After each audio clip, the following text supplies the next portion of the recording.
Daar is niemand soos Jesus nie. Hy is die Alpha, die Omega, die begin en die einde. He is the only living one. Jou lewe is in sy hand, en niks kan jou skei van sy liefde nie. Hy is in beheer van elke dag. En ek wil vir jou sê, hy was al reeds in jou môre. En niks is vir hom verborge nie. En die woord van die Here sê vir ons, alles sal ten goeie meewerk vir hulle wie God liefhet en na sy voorneme geroep is. Wat kwel jy jou oor jou lewe? Hierdie lewe is maar net 'n damp wat daar is en môre vergaan. Soek eers die koninkryk van God en sy geregtigheid. En al die ander dinge sal vir jou bygevoeg word. Prys die naam van die Here. God is good all the time.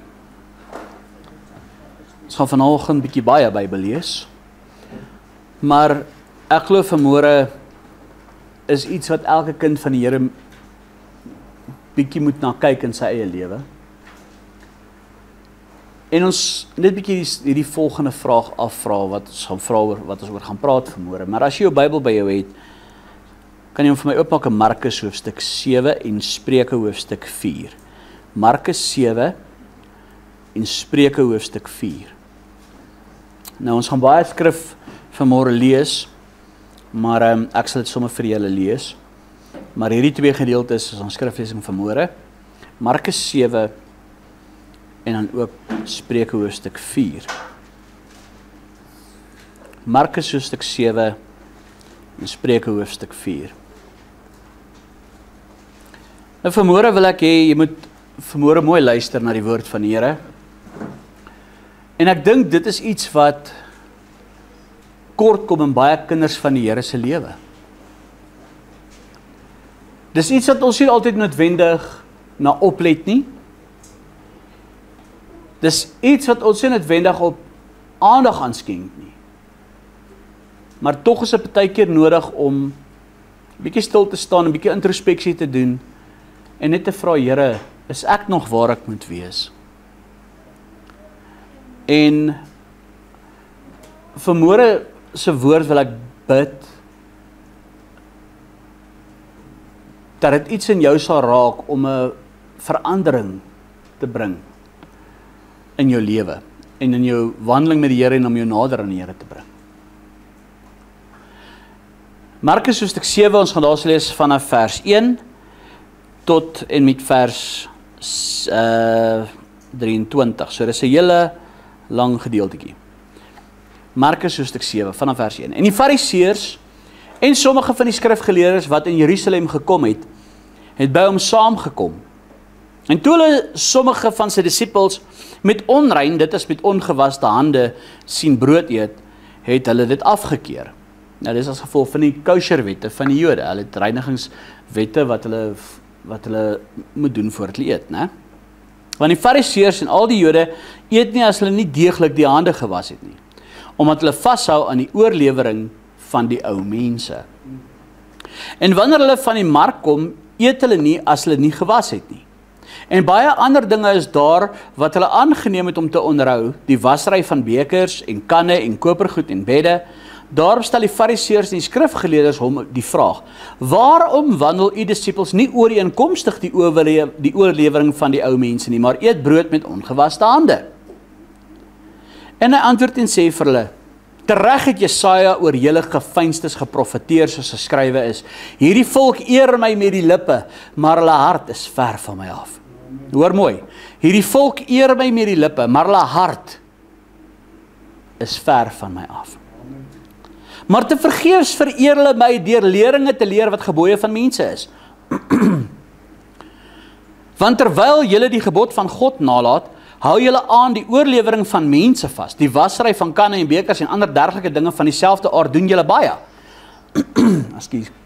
En hy sê vir hulle: julle verstaan dit goed om die gebod van God op sy te sit en so julle oorlewering te onderhou. Want Moses het gesê, eer jou vader en jou moeder, en hy wat vader of moeder vloek, moet sekerlik sterwe. Maar julle sê, as 'n mens aan vader of moeder sê, enige voordeel wat u van my mag geniet, is korban, dit is 'n offergawe, dan laat julle hom nie meer toe om iets vir sy vader of moeder te doen nie. So maak julle dan die woord van God kragteloos deur julle oorlewering wat julle bewaar het, en dergelike dinge van dieselfde aard doen julle baie. En hy het die hele skare na hom geroep en vir hulle gesê, nou hier moet julle oplet wat Jesus sê. Luister almal na my en verstaan. Daar is niks wat van buite af in die mens ingaan wat hom onrein kan maak nie. Maar die dinge wat van hom uitgaan, dit is die dinge wat die mens onrein maak. As iemand ore het om te hoor, laat hom hoor. En toe hy van die skare af in huis gekom het, vra sy disippels hom oor die gelykenis. En hy sê vir hulle, is julle ook so sonder verstand? Begryp julle nie dat alles wat van buite af in die mens ingaan, hom nie onrein kan maak nie? Omdat dit nie ingaan in sy hart nie, maar in die maag, en dit gaan in die heimlikheid uit en maak al die voedsel rein. En hy sê, wat uit die mens uitgaan, dit maak die mens onrein. Wat van binne uit die hart van die mens kom, die slegte gedagtes, egbreek, hoerery, moord, diewery, hebsug, boosheid, bedrog, losbandigheid, afguns, lastering, hoogmoed, dwaasheid. Al hierdie booshede kom van binne uit en maak die mens onrein. Nou hoor nou wat Jesus hierso sê. Ek gaan weer vanaf vers 20 lees. Wat uit die mens uitgaan, dit maak die mens onrein. Wat van binne, kykie, uit die hart van die mense kom die slegte gedagtes. So waar kom hierdie dinge? Van waar af? Uit die hart. Uit die hart van die mense kom die slegte gedagtes, egbreek, hoerery, moord, diewery, hebsug, boosheid, bedrog, losbandigheid, afguns, lastering, hoogmoed, dwaasheid. Al hierdie booshede kom van binne uit en maak die mens onrein. Kom ons kyk 'n bietjie na van daai goed. Slegte gedagtes. Dis 'n breë spektrum daai. Egbreek. Nie net fisiese egbreek nie, maar ook geestelike egbreek. Hoerery, moord. Ek het nog niemand doodgemaak nie. Wel, in Jakobus sê as jy jou broer haat, is jy 'n moordenaar. Diewery, dit sluit baie dinge in. Hebsug, boosheid, bedrog, losbandigheid, afguns. Lastering, hoogmoed, dwaasheid. As ons bietjie kyk na die werke van die vlees in Galasiërs 5 vers 19. Dis hierdie basiese opsomming van dit. Die werke van die vlees. As jy egbreek, hoerery, onreinheid, ongebondenheid, afgoderry, towery, vyandskap, twis, jaloesheid, toornigheid, naaiwer, al die dinge wat hy noem. Dronkenskap, al die goeders. Nou gaan lees ons in Spreuke hoofstuk 4. En hy sê daar in vers 23, al die booshede kom van binne uit en maak die mens onrein. Sjoe, ek lê jy moet dit bietjie graas vanmôre. Kom ons kyk na die werke van die vlees. Wie van ons as mens kan vanmôre Jesus het en sê, ek is totaal en al onskuldig, ek nie. En hy sê, dit kom van binne uit die hart. Nou wil ek die vraag vra, hoe lyk jou hart dus dan? Hoe rein is jou hart? Kyk, ons sal baie keer sê, hierdie ou het 'n goeie hart. Hy het so 'n mooi hart. Nee, dink Jesus ook so?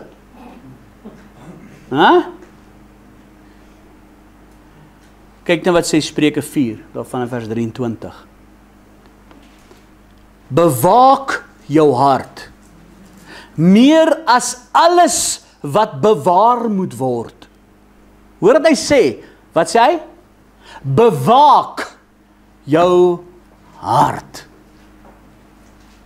Wat beteken dit? Oppas. Oppas. Bewaak jou hart. Wat het Jesus gesê? Dis nie wat by die mens ingaan, by jou mond ingaan nie.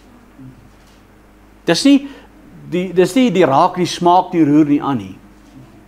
Hy sê dis wat by die mond uitgaan, want die oorsprong daarvan is in die hart. En dan sê hy, bewaak jou hart. So as dit ingegaan het, moes dit een of ander plek ingekom het. Hy sê, bewaak jou hart. So dan moet dis hoekom jy moet jou hart bewaak, want it can come in from somewhere. Bewaak jou hart meer as alles wat bewaar moet word. So dis die ding wat jy die meeste moet bewaar. Want hy sê, want daaruit, hoor mooi, is die oorspronge van die lewe. Hierdie is groot woorde. Ek dink, we read the chapter a day to keep the devil away. Ons grasp nie altyd mooi wat hy hierso sê nie. Want hy sê, bewaak jou hart, want daaruit is die oorspronge van die lewe. Jou lewenswandel, jou lewe wat jy wandel, dis waar dit begin, dis waar dit ontstaan. Dis hoekom val my lewe uit mekaar uit? Kom ons kyk na jou hart. Hoekom groei ek nie nie? Kom ons kyk na jou hart. Hoekom sit ek waar ek sit? Kom ons kyk na jou hart. Jy wat so 'n mooi hartjie het. Jy wat so 'n goeie mens is. Kom ons kyk na jou hart. Hoe lyk jou wandeling met die Here? Kom ons kyk na jou hart. Verstaan jy, grasp hierdie groot wat Jesus hier gesê het? Bewaak jou hart, meer as alles wat bewaar moet word. Hoor my, bewaak jou hart, meer as alles wat bewaar moet word. Dis die ding wat jy die meeste moet oppas. Hoekom? Want daaruit is die oorspronge van die lewe. Hoor my, die oorspronge van die lewe. Dit gaan jou lewe bepaal. Dit gaan bepaal hoe jy stap, hoe jy wandel, hoe jou lewe gaan wees, hoe dit gaan opeindig. Ek kan nie verstaan hoekom my lewe so uit mekaar uitval nie. Hoe lyk jou hart? Jy sien, dit is die probleem met die mens. Die mens wil nooit homself ondersoek en eerlik wees met homself nie. Ek is so goeie mens, ek doen so baie goeie goed. Weet jy wat, jy is so goed in jou eie oë. Dink die Here ook so. Ek weet nie vandag, nou kan jy oordeel my nou alweer, druk my alweer down, jy gaan hoor waartoe gaan ek met hierdie ding. Ek wil hê jy moet besef, ja, want niks wat uit die mens kom is goed nie. Die woord van die Here sê, Romeine 3 vers 23, is almal het gesondig, dit ontbreek ons aan die heerlikheid van God. So die hele ding is, hy sê, bewaak jou hart meer as alles wat bewaar word, want daaruit is die oorspronge van die lewe. Kyk nou wat sê hy hierso. Verwyder van jou die valsheid van mond en hou ver van jou af die verkeerdheid van lippe. Laat jou oë reguit kyk en jou ooglede hulle reg voor jou uithou. So hy sê, hou jou fokus op een ding. Maak die pad van jou voet gelyk en laat al jou weë vas wees. Nou as jy bietjie gaan lees in Spreuke, klink hierdie goed bietjie bekend. Ken die Here in al jou weë en hy sal jou paaie gelyk maak, né? Jy kan al daai dinge vat. Wat hy sê, hou jou fokus op Jesus, fokus op hom, die volëinder van jou geloof, Hebreërs 12, né? Hy sê, wyk nie regs of links af nie, hou jou voet ver van boosheid. So hy sê 'n baie pertinente ding hierso. Verwyder van jou die valsheid. Bewaak jou hart. Want daar is die oorsprong van die lewe en verwyder die goed wat nie daar is van jou. Wat nie daar moet wees nie, verwyder dit. Raak ontslaaf van dit.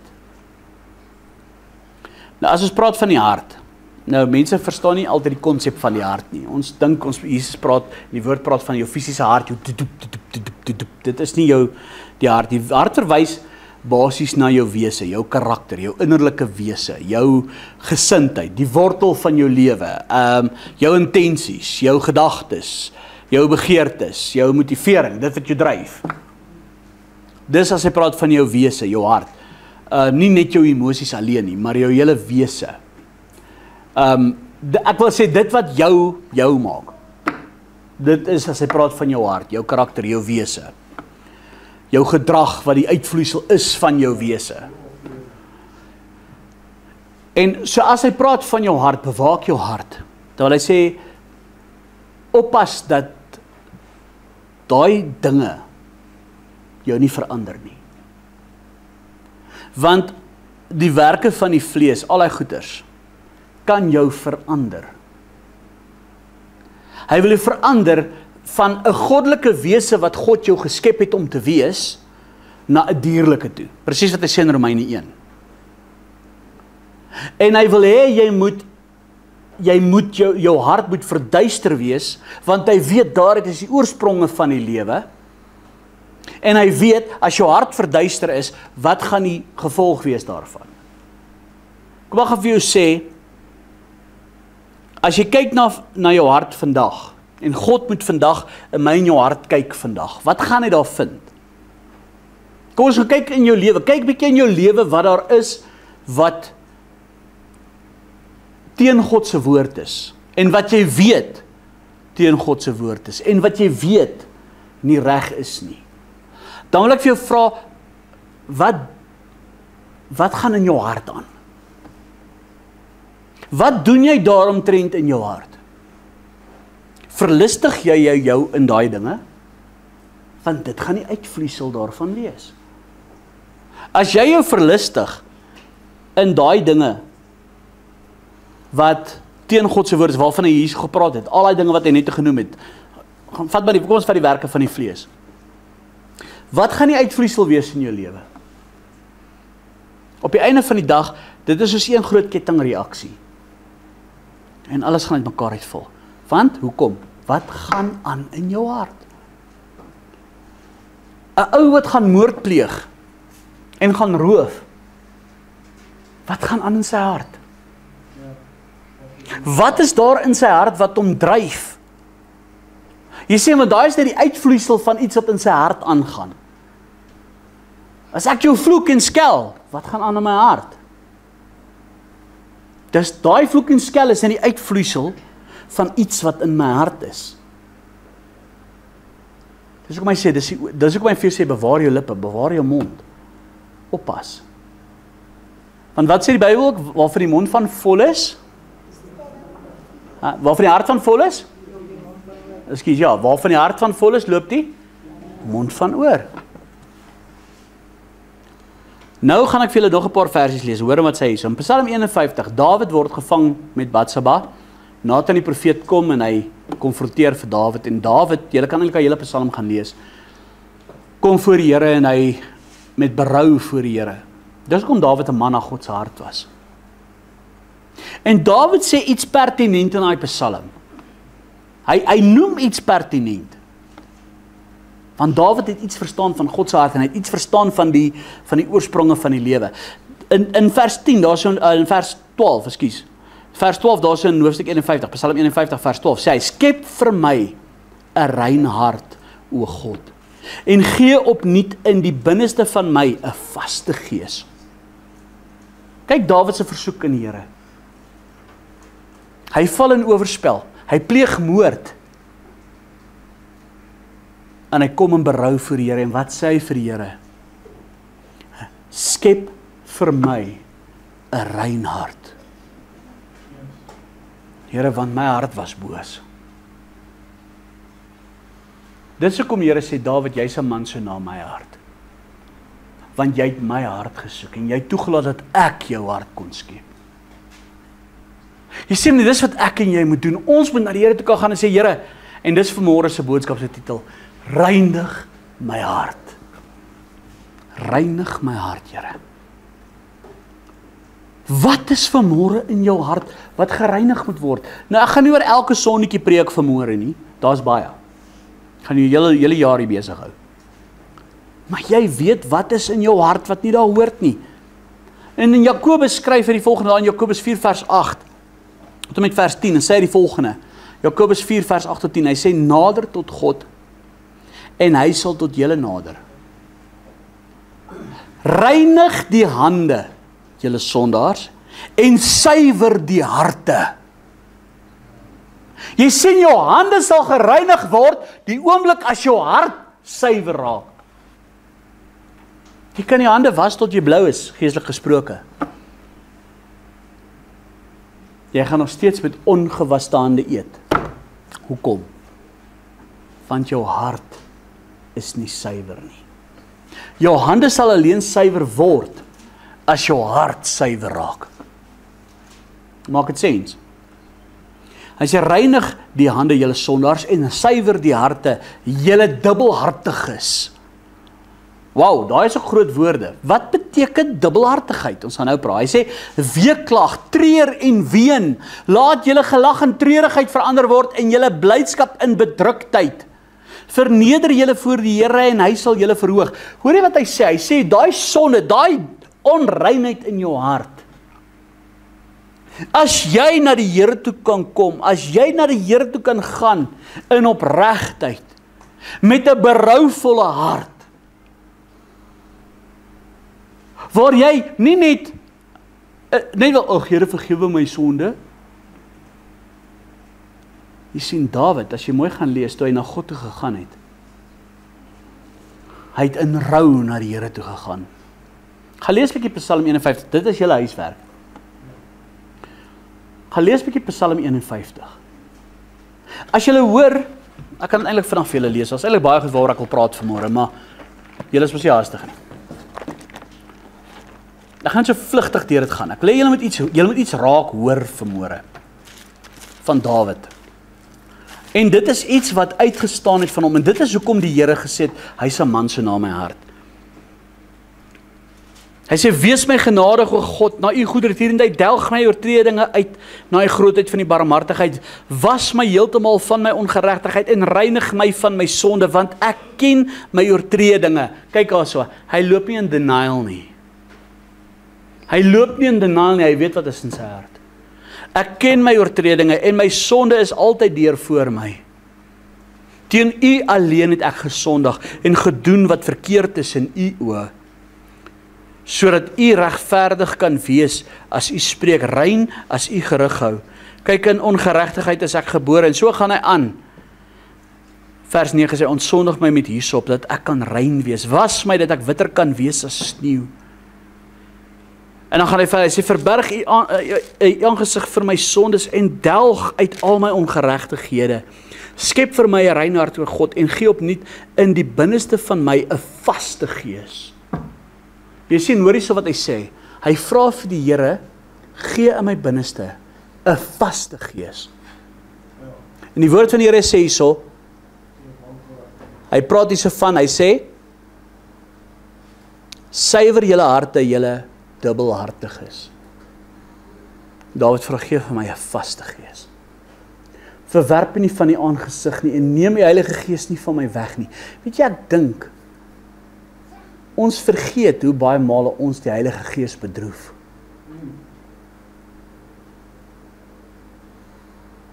Gaan kyk 'n bietjie, julle huiswerk, 1 Psalm 51. Maar, wat is dubbelhartigheid? Hy sê, weeklag, treur en ween. Kom jy regtig met berou na die Here toe, Here, my hart is onrein. Here, my hart is nie reg nie. Skep in my 'n rein hart. Jy sê, dis net God wat vir jou 'n nuwe rein hart kan gee. Dis net God wat dit kan verander. Maak nie saak wat ek en jy doen nie. Ek en jy kan nie 'n rein hart verdien nie. Dis God wat ons rein maak. Maar ek en jy moet waak. Ek en jy moet ons hart bewaar. Dat hy nie onrein word nie. Dubbelhartigheid, wat beteken dit? Straightforward gesê, is vriendskap in die wêreld. Jy wil met een voet die Here dien en met die ander voet die wêreld dien. Dis dubbelhartigheid. Jy dien nie die Here met jou hele hart, jou hele verstand nie. Ja, jy's 'n kind van die Here, maar jy's 'n stoute kind van die Here.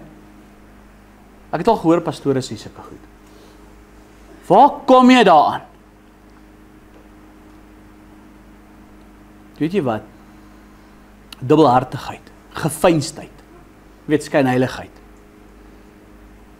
Gee voor wat jy nie is nie. Dis wat hy sê, reg het Jesaja oor die lig profeteer, dat Jesus sê, Hierdie volk nader my met hulle mond, eer my met die lippe, maar hulle hart is ver van my af. Baie sit in die kerk, halleluja, maar as hy uitstap, sy hart is vol ongeregtigheid, vol boosheid, vol sonde, vol onregverdigheid. Maar hy is 'n kind van die Here. Jy blaf jouself. Dit is hoekom Jesus sal sê, gaan weg van my, julle wat die ongeregtigheid werk, ek het julle nooit geken nie.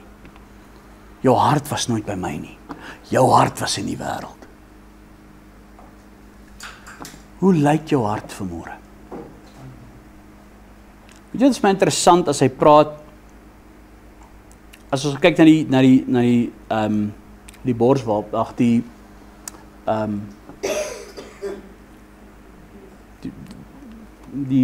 wapens van die wapenrusting.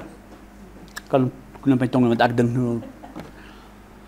Interessant van die wapenrusting, die borswapen van die geregtigheid. Wat doen 'n borswapen? Wat doen hy? Het julle gesien daai ou soldate? Het ons 'n shield gedra, 'n borsharnas gedra. Wat het hy beskerm? Sy hart. Kyk, as jy in 'n oorlog kom en hulle het 'n swaard gehad of 'n spies of 'n pyl en dit skiet jou in die hart, as jy dood. Maar dit is interessant dat die borswapen genoem word die borswapen van geregtigheid. Wat is geregtigheid? Wat beteken geregtigheid? Dit beteken jy wandel stryd. Dit beteken dat daar is jy's in Engels sê ons you're righteous. Jy leef heilig. Jy sien, as jy gelees het Romeine 6, dan praat hy onder andere van gehoorsaamheid lei na geregtigheid, geregtigheid na heiligmaking. Jy sien, want geregtigheid soek God se geregtigheid, soek God se wil, soek God se plan, soek God se woord. Wil leef volgens die Here. Die borswapen van geregtigheid. Jy sien, want wat wil die vyand kom doen? Die duiwel wil juis, hy weet dit, dat jou hart is die oorspronge van die lewe. Hy weet dat hy kan jou kry om te val, as hy jou lewe kan verwoes, deur jou hart onrein te maak. En dis wat die borswapen van die geregtigheid doen. Wanneer ek God se geregtigheid soek in alles, is dit hoe God wil hê ek moet leef? Is dit hoe God my geleer het om te leef? Behaag dit wat ek doen die Here? Jy sien, dis wanneer ek my hart bewaak en bewaar. Dis wat die borswapen doen. Om in die geregtigheid van Christus te wandel. Nou, Jesus is ons geregtigheid. Hy het vir ons sonde gesterf aan die kruis. My sonde is betaal in hom. My ongeregtigheid is betaal in Christus. Het Jesus vir jou die prys betaal? Ja. Het hy jou sonde uitgewis? Ja. Het hy jou vergewe? Ja. Maar guess what? Guess what?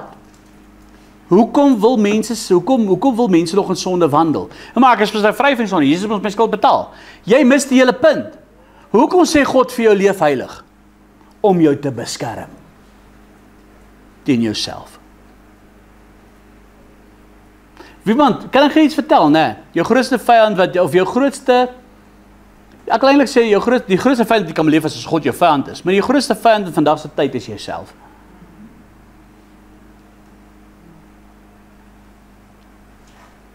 Want kom ek gaan vir jou sê, niemand kan jou dwing om in ongeregtigheid te val nie. Jy het vrye wil. Jy het keuse. Jy kan kies. Dis nie 'n vloek nie. Dis nie 'n generational curse nie. Dis nie 'n bloedlyn vloek nie. Dis nie dit nie. Jy het vrye wil en vrye keuse. Jesus het dit reeds betaal aan die kruis.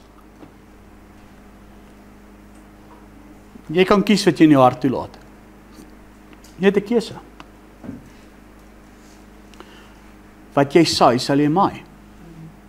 Dis hoekom hy sê die loon van die sonde is die dood, want dis wat die duiwel weet. Hy weet dit, die loon van die sonde is die dood. Daarom sê hy, bewaak jou hart, want daaruit is die oorspronge van die lewe. En hy weet die loon van die sonde is die dood. Wat dink jy wat wil hy doen? Waarom dra ons die borswapen van geregtigheid? Waarom stap ons in God se geregtigheid? Om ons harte te bewaar. Dis so ek my hart bewaak. Deur gehoorsaam te wees aan God se woord. Deur alles te ondersoek of dit in God se plan, God se wil is, of dit reg is, of dit ooreenstem. Weet jy wat, ek wil vir hierdie mense sê, ag man, mou nie alweer met die rokers en die drinkers nie, goed, daar's niks verkeerd as ek 'n ou doppie drink nie. Raai wat? Jy het geen borswapen wat jou bewaak nie. Want jou mentaliteit is verdorwe. Want hoekom jou hart is verduister? Want hoekom jy verlustig jou in die sonde? Daarom kan niemand vir jou vertel drank is sonde nie. Dit is so maklik soos dit. En nie net drank nie, kom ons praat oor al die ander goeders. Jy wil nie weet dat homoseksualisme 'n gruwel is in God se oë nie, hoekom? Want jy wil jou daarin verlustig. Punt, finish, klaar. Jy wil jou daarin verlustig. En dit is hoekom jou lewe op die einde van die dag verwoes geword as jy Romeine 1 gaan lees. Dis hoekom God sê, ek gee jou dan oor in jou sonde en jou ongeregtigheid. Bly gaan na Romeine 1 toe. So gaan dit nie net met dit, weet jy wat? Met enige sonde. Hoerery, egbreek. Weet jy hoekom val jy in egbreek? Want jy wil. Jy wil.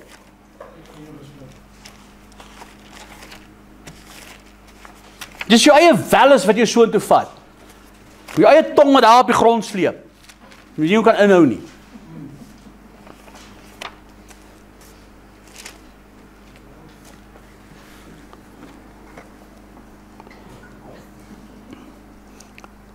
Kyk daarso, Romeine 1, kom ons lees daar vanaf vers 21. Kyk daar wat hy sê hierso, en hy praat nou van, nie net spesifiek, van een spesifieke sonde nie. Maar kyk wat is die uitvloeisel daarvan as ons nie ons harte bewaar nie. As ons nie ons harte bewaar nie, want daaruit is die oorspronge van die lewe. Maar kyk wat gebeur, vanaf vers 20, hy sê, want sy, kom ons sê 21, hy sê, omdat hulle alhoewel hulle God geken het, hom nie as God verheerlik of gedank het nie. Kom stop jy gou daar, wat bedoel hy daar? Kom ons gaan kyk na mense vandag. Hulle weet wat hulle doen is verkeerd. Wat 'n sonde ook al daar is. Of dit 'n drink, hoer, homoseksualisme, of dit nou drugs is, of dit nou, you name it. Skinder, allerlei dinge. Gaan kyk na al die werke van die vlees. Om vergifnis selfs, betruid. Hulle weet dit is teen God se woord. Hulle weet wat God se woord is. Okay, kan ek julle gou vra? Kom ons doen gou net 'n toetsie, net vir in case, as julle my nie glo nie. Wat sê die Here oor vergifnis in die Bybel as jy nie iemand kan vergewe nie? Wat sê die Bybel oor vergifnis? O, so julle ken dit. Okay, wat sê die Here oor oor hoerery? Okay, wat sê die Here oor drank? Okay, julle ken dit. Wat sê die Here oor byvoorbeeld jou liggaam onteer? O, julle ken dit. Verstaan wat ek vir julle sê? Wat sê die Here oor moord? Okay, so julle ken dit ook. Wat sê die Here oor diefstal? Roof? Hou dit gou jou plek aan Romeine. Gaan na 1 Korintiërs hoofstuk 6 toe. Hou net jou plek daar. 1 Korintiërs hoofstuk 6. Nou, julle gaan nou verstaan hoe die Bybel waar is. Van dan gaan julle verstaan wat die Bybel probeer sê vir jou.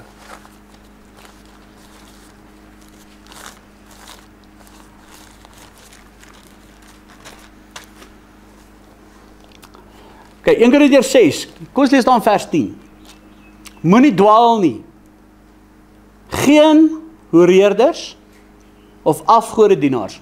Wat sê die Here oor afgodediens? Hy sê, of egbrekers, of wellustelinge, of sodomiete, of diewe, of gierigaards, of dronkaards, of kwaadsprekers, of rowers, wat? sal die koninkryk van God nie beerwe nie.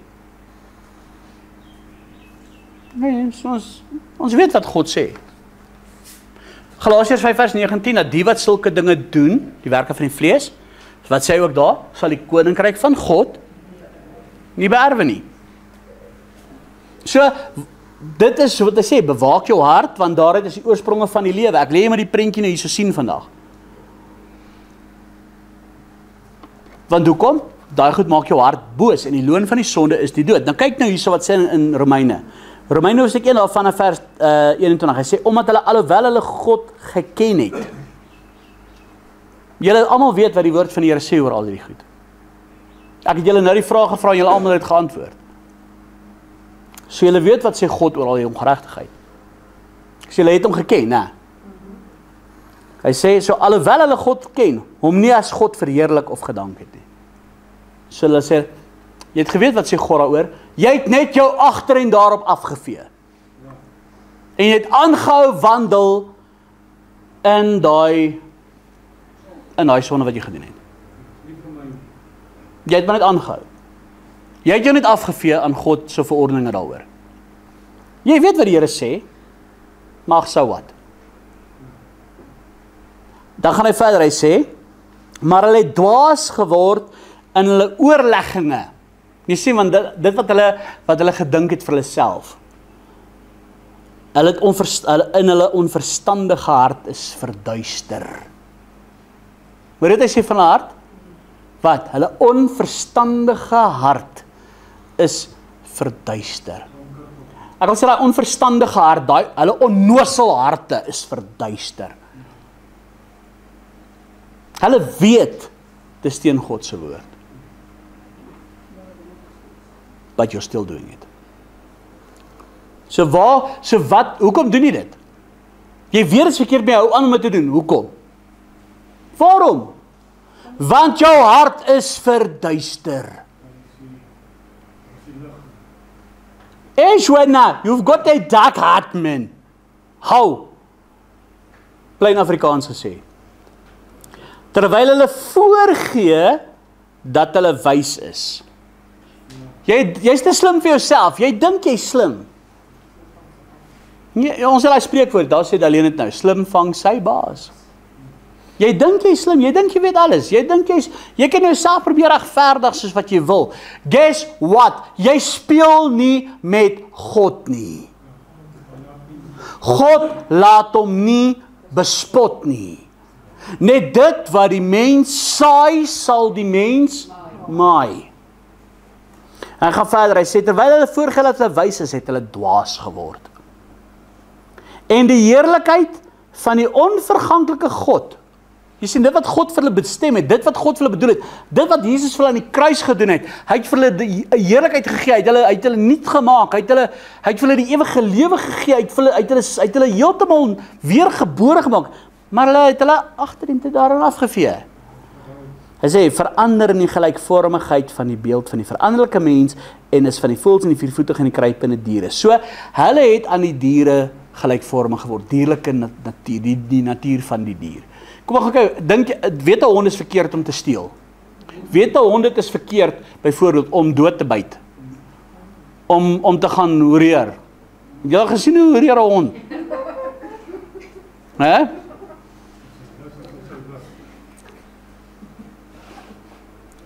Vra my ma, het so klein hondjie, ek weet nie wat se ding is dit nie. Dit is lyk amper so 'n kruising tussen 'n vleermuis en 'n pikanies.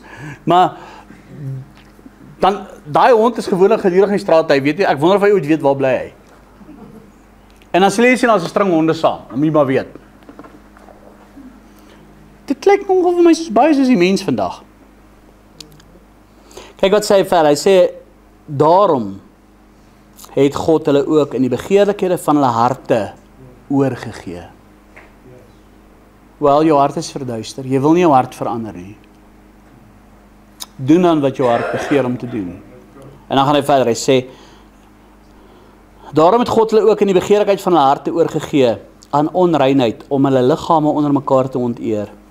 En dan gaan hy so verder om, en dan gaan hy, maar dan praat hy van wat hulle doen, maar kyk hier so wat sê hy, vers 28, en omdat hulle dit nie die moeite werd geag het om God in erkentenis te hou nie, het God hulle oorgegee aan 'n slegte gesindheid, om te doen wat nie betaam nie. God het gesê, wel, doen dit dan maar. As dit is wat jy wil doen, doen dit. But guess what? Jy gaan eendag voor my staan. Hulle is, kyk hierso, kyk wat sê, wat kom uit die hart uit. Hulle is vervul. Onthou hy het gesê, julle hart is verduister. Kyk net wat is in hulle harte. Hulle is vervul met allerhande ongeregtigheid. Onthou wat hy gesê, die borswapen van geregtigheid, né?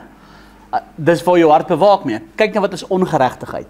Hoerery, boosheid, hebsug, ondeug, volnydigheid, moord, twis, bedrog, kwaadaardigheid, niestraars, kwaadsprekers, haters van God, geweldenaars, trotsaard, grootpraters, uitvinders van slegte dinge, ongehoorsaam aan die ouers, onverstandig, ontrou, sonder natuurlike liefde, onversoenlik, onbarmhartig. Klink dit soos wat net genoem was? Uit die hart, wat Jesus genoem het, uit die hart van die mens kom al hierdie dinge. En dan sê hy, mense wat al ken hulle die verordeninge van God goed. So al weet hulle wat God sê daaroor. Dat die wat sulke dinge doen, die dood verdien. Die dinge nie alleen selfs doen nie, maar ook hulle goedkeuring skenk aan die wat dit doen. Ja, that changes the picture a little bit, eh?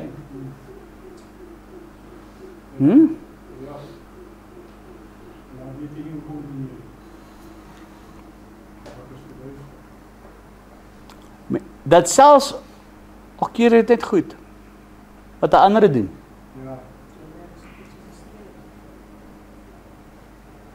Jy kan hom nie oordeel nie. Wie is jy om te oordeel? Ek oordeel nie, ek gee nie vir jou God se woord. Hoekom is dit oordeel as ek het herhaal wat die woord sê? Hoeveel van die goed wat ek al vanmôre vir jou gesê het is my opinie? Guess what? I'm not preaching out of my opinions, chapter 12. Alles wat ek vanmôre vir jou gegee het is die woord van God. Ek herhaal slegs, nie vir my kwaad wees nie, ek herhaal vir jou slegs wat die woord sê. Jy kan daarmee maak wat jy wil. If you want to hear, laat hy wat oor het hoor. Dis wat hy gesê het. Laat hy wat wil hoor. Jesus het dit self gesê, laat hy wat wil hoor. Maar as jy nie wil hoor nie, wat is maar ander spreekwoord wat ons het? As jy wil hoor nie, gaan jy voel.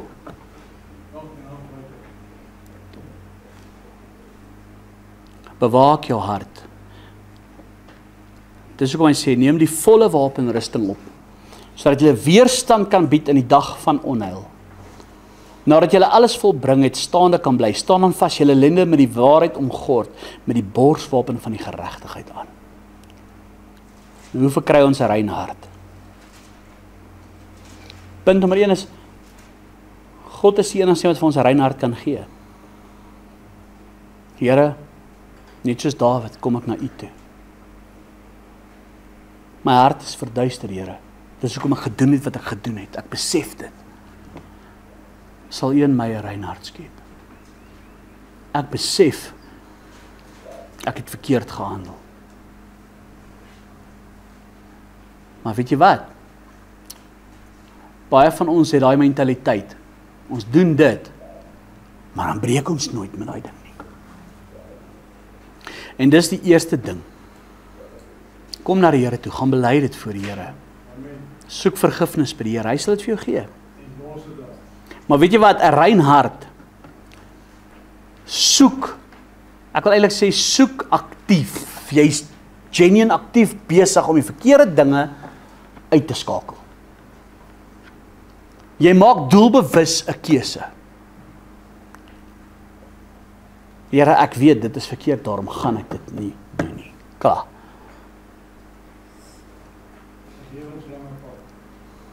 En dis hoekom die woord van die Here ook van sê in 1 Korintiërs 10 vers 13. Hoor dit hy so sê, geen versoeking het julle aangegryp behalwe 'n menslike nie. Maar God is getrou wat nie sal toelaat dat julle bo julle kragte versoek word nie. Maar hy sal saam met die versoeking ook die uitkoms gee sodat julle dit sal kan verdra. Jy sien, dit is wat ek hier moet doen as ons na die Here toe gaan. Here, skep in my 'n rein hart. Maar dan kom Jakobus 4 vers 7 weer, staan die duiwel. Jy sien, want jy onderwerp jou aan God. Nadat jy dit gedoen het, wat moet jy dan met die duiwel doen? Weerstaan hom. En dis waar die borswapen van geregtigheid kom. Here, ek gaan nie toelaat dat hierdie goed in my hart inkom nie. Kom ek vir jou sê, onthou net een ding. Ek het net gesê, hoe kom dit in die eerste plek in jou hart? Jy het verskillende poorte waardeur jy saai.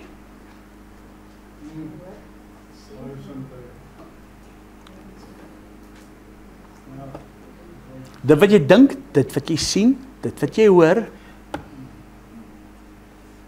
dis hoe jy saai.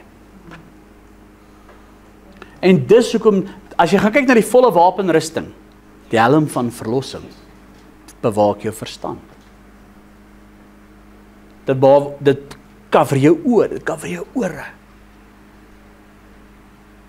Wat hou die hele borswapen vas? Die woord, die gordel van waarheid. Jy sien, op die einde van die dag, dis soos een package deal. Weerstaan die duiwel.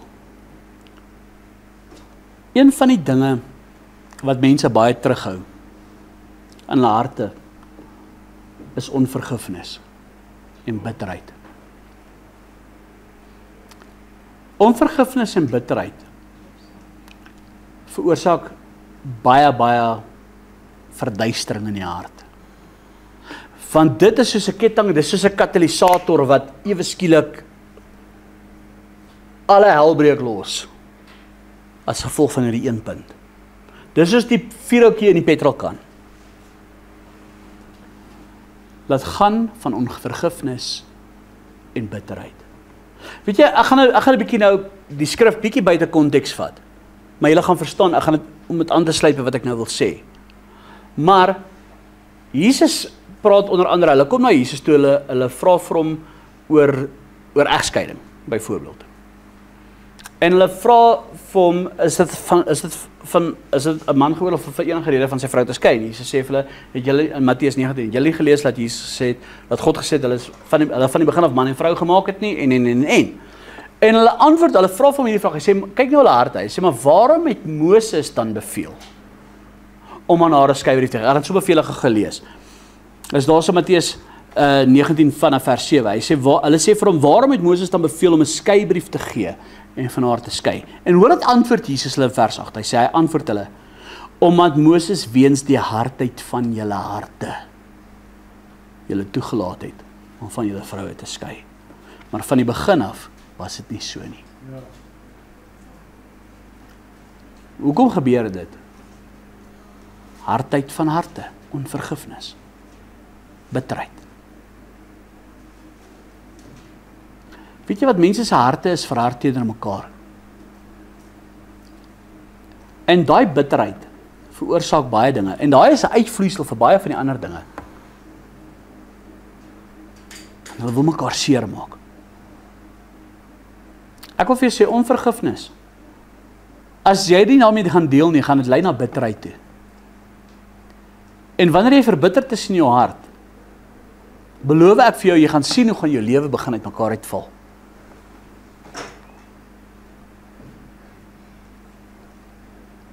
Weet jy wat, jy gaan na in so 'n depressie gat sit. Alles gaan vir jou duister wees. Jou hele gesindheid en persoonlikheid gaan verander. En as jy daar is, wil ek vir jou sê, deel met dit. Bring dit na die Here toe.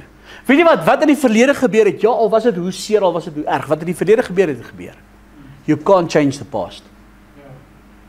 Jy kan nie die verlede verander nie, dit is weg, dit is daar. Jy kan dit nie verander nie, maar die probleem is, as jy gaan aanhou leef in die verlede, gaan jy jou toekoms verduister. Jy sien, daar kom 'n tyd en 'n plek waar ek moet sê, Here, maak my los van die verlede. Sny dit net af. Ek wil nie meer daaraan dink nie. Ek wil dit nie meer hou nie, ek wil dit nie meer koester nie. Dit is gedane sake, ek kan dit nie verander nie. Weet jy wat is vir my ook 'n gedeelte wat nou by my opkom? Ek weet nie hoekom dink ek vandag so baie aan Dawid nie, maar nadat Dawid gevang is met Batseba, het Batseba 'n kind gebaar. Die kind het siek geword. En Dawid het gevas en by die Here gepleit om die kind se lewe te spaar. Maar dit was Dawid se straf gewees vir sy ongehoorsaamheid, vir sy ongeregtigheid, want die kind kon nie die opvolger van die troon gehad het, want Dawid se, wie is gebore uit Dawid se nageslag uit? Jesus, né? Daar is die hele teaching aan dit verbonde, ek gaan nie nou op dit ingaan nie, maar, dit was nie die wil van God en die plan van God, dat dit op so 'n manier moes gebeur het nie. Maar, Dawid, daai seun, die kind is te siek en Dawid pleit by die Here. Maar die kind sterf toe. En Dawid staan op en hy sê vir hulle, gaan haal vir my brood, gaan haal vir my, en hy eet, en hy was sy gesig, en hy trek aan, en hulle is heel confused, want hulle sê van, maar, hoekom eet jy nou, hoekom rou jy nou nie, wat gaan nou aan, hoekom vas jy nie nou nie, te sê, wat help dit? Ek gaan in my woorde, hy sê, wat help dit? Die kind is weg, hy is dood, ek kan hom nie terugbring nie. Waar hy in is, kan ek gaan, maar hy kan nie terugkom na my nie. Maar wat maak dit saak? So wat help dit? Ek hou voort, Pieter, in die foute van die verlede, in die seer van die verlede, wat help dit ek kyk vas in hierdie ding? Dit gaan nie enige iets positiefs bydra tot my wandeling in die Here en in my toekoms nie. What happened, happened. I can't change it, maar ek weet in die Here se hand is hy veilig, basically, ek kan na hom gaan. Ek weet, die Here sal nie die kind straf terwille van my ongeregtigheid. Ek meen, maar help nie ek hou vas in die verlede nie. Ek meen, die kind is nou nie dood. Hy staan op en hy was sy gesig en hy sê, life goes on. Sny vir die Here af, fokus op die Here. Weet jy wat? Die seer in die verlede maak seer. Maar as jy daai roof die hele tyd bly oopkrap, gaan hy nooit gesond word nie. Kan ek iets vertel? As jy dit in die hand van die Here sit, en jy let go, daai seer wat jy gedoen is in die verlede, daai ongeregtigheid wat jy aangedoen is. Ja, daai wond sal genees, daar sal ook 'n letsel sit, maar die pyn gaan weg wees. En dis hoe die Here ons genees. En dis wat ek vir jou ook wil sê, let it go. Bitterheid, onvergifnis, gaan jou hart verduister. Laat dit gaan.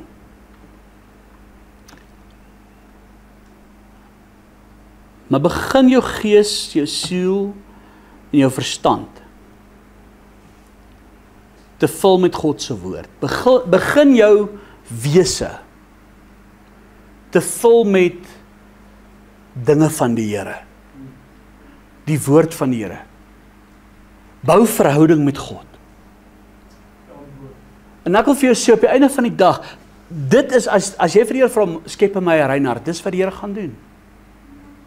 Want, hy het gesê, hy praat van Israel, maar weer in konteks nou met wat ek nou sê, hy sal die kliphart uithaal, en hy sal in hulle binneste 'n vleeshart gee. Hy sal die kliphart uithaal, hy sal 'n vleeshart, hy sal sy wet op die tafels van jou hart skrywe. Dit gaan nie oor die onderhouding van die 10 gebooie, dit gaan nie oor die wet, dit gaan oor, God sal sy wet op ons harte skryf, bedoelende van, Here, ek het U lief, ek wil dit nie doen nie. Dit gaan nie oor, jy mag nie, gaan Here, ek wil nie. Ek wil nie. Want ek wil nie my hart vul met onreinheid nie. Vul jou hart met God se woord, met sy gees. Kom in kommunikasie met die Here. Bou verhouding met die Here. Weet jy wat? Begin bietjie dankbaar te leef. Kweek 'n dankbare gesindheid. Dis een van die mooiste, selfs vir die slegte dinge in jou lewe. Kan ek vir jou sê, in alles wat sleg is, op die einde van die dag sal daar wel iets goeds uitkom. Al is dit hoe swaar, al is dit hoe moeilik. Ons het ons spreekwoord sê, elke donker wolkie het 'n silver lining. Jy sien dit dalk nie altyd raak nie. Maar môre skyn die son weer. En as jy terug gaan kyk, dan sal jy sien, kyk, ons verstaan nie alles wat met ons gebeur nie. Maar een ding is verseker, as ons dit in die hand van die Here sit, hy sal ons dra. En ek dink ook, wanneer ons in 'n rein hart begin wandel, hoe om dit te kweek, begin bietjie ander mense ook te dien met empatie. En kry bietjie 'n diensbare gees. Veral teenoor die wat jou te nakom. Weet jy wat, as ek kyk bietjie na Jesus. Jesus het nie net die gedien, wie hom gedien het nie. Hy het gedien sonder om iets terug te verwag. Dink gou 'n bietjie mooi, daai skare mense wat hy 2 keer het hy vermeerdering van die brode wat dit gebeur het, 2 keer. Hy het vir almal kos gegee. Daar was mense wat daar was net om kos te kry, soos baie keer van vandag se tyd. Daar was ander mense daar gewees wat net nuuskierig was. Daar was ander mense daar so wat hom genuine gevolg het. Dan was daar ook tussen hulle mense wat afgunstig was teenoor hom. En raai wat? Hy het goed aan hulle almal gedoen. Kyk dan sy gesindheid waarmee hy dinge gedoen het. Ek wil sy tong in die kies, hy het tot Petrus se skoonma gesond gemaak. Maar is dit 'n grappie? Nee, hy het regtig, maar dit is net, toe maar. Maar dien net jy ander met empatie en met simpatie. Maar weet jy wat is die belangrikste? Bewaar jou gedagtes. Bewaak wat jy sien, waarin jy dink en wat jy toelaat wat jy hoor. Want ek wil vir jou sê, meng jy met die seemans. En kan ek jy iets vertel? Ag, dit sal nie skade doen as wat ek nou doen nie. Kom maar gaan vir jou sê, jy saai saad en guess what? Onkruid groei. En dit sal groei. Dis 'n wet wat werk, as jy gesaai het, sal jy maai. Baie van ons vandag, as ons eerlik moet in ons harte kyk, maai vandag wat ons gesaai het. En ons kan nie God blameer daarvoor nie. We can only blame ourselves. Ons kan net sê, Here, dis my eie skuld. Ek pluk vandag die vrug wat ek gesaai het. Maar ons kan dit verander. Dis die wonderlike ding, dis waarvoor Jesus vir my en vir jou aan die kruis gesterf het. Weet jy hoe awesome is dit om te weet, Here, ek kan met my hart wat ek vanmôre besef, Here, is dalk nie so lekker nie. Na U toe kom en vra, Here, vergewe my. Skep in my 'n rein hart, Here. Here, dat ek U kan dien met my hele hart, my hele verstand. En weet jy wat is die awesome ding? Die Here sal. Want sy seun het dit reeds betaal aan die kruis. Die Here sê, nader na my, ek sal na jou nader. Kom na my toe. Hy sê in Jesaja, gee die uitnodiging, kom na my toe, al was jy so rooi soos skarlaken, ek sal jou wit was soos wol en soos sneeu. Maar dan moet ek en jy ons hart bewaar. Ek wil afsluit met die volgende vers. Bly gaan na Matteus 5 toe. En nou dink ek, gaan hierdie vers vir jou baie meer sens maak. Matteus hoofstuk 5. Ons lees daar in vers 8. Hoor wat sê die Here hierso. Jesus se eie woorde. Salig is die wat rein van hart is, want hulle sal God sien. Jy sien al die ander keer het hy gesien, die wat sulke dinge doen, sal die koninkryk van God nie beerwe nie. Salig is hy, wie rein van hart is, want hulle sal God sien. Amen. Kom ons sluit af. Vader, baie dankie vanmôre vir hierdie woord. Dankie Here dat ons kan weet, U sal ons altyd dra, U sal ons altyd optel. Maak nie saak hoe hard ons geval het nie, Here, U sal ons altyd dra. U sal ons altyd optel. Here, U is altyd getrou. U sorg vir ons, U kyk na ons. Here, vanmôre kom ons na U toe met ons harte op ons hande. En ons vra, Here, skep in ons 'n rein hart. Verwyder hierdie klipharte uit ons uit, Here. Gee ons 'n vleeshart en skryf U gebooie op ons harte. Here, dat ons U sal dien met ons hele hart, siel en verstand. Here, laat ons die borswapen van geregtigheid sal dra. Here, dat ons sal bewaak. Here, laat ons hart nie verduister word nie. Net soos Dawid vanmôre ook geroep het, daai tyd, Here, skep in my 'n rein hart. Bid ons vanmôre, Here, reinig ons dubbelhartige harte, Here. Reinig ons hande. En dankie, Here, dat U bloed, wat gevloei het op Golgotha, ons reinig van elke ongeregtigheid. Dat U ons wit was soos wol en soos sneeu, dat ons in 'n nuwe lewe kan wandel. Here, seën vanmôre hierdie woord in ons harte.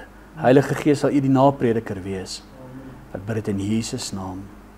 Amen.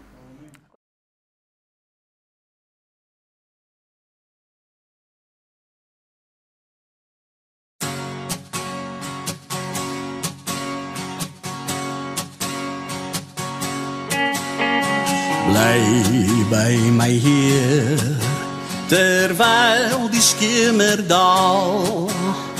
Hou vas my hand, styf in U hand. Moet my nooit los, Heer, U vrede sal my dra. Oor die berge, deur valleie, is U daar. As ek vrees, Heer, sal U my kom optel. En die nag, Heer, sal U oor my waak. Breek die stiltes in my, laat U Gees my kom lei. Deur woestynpaaie wil ek U loof. Al die blinde nou af van my oor.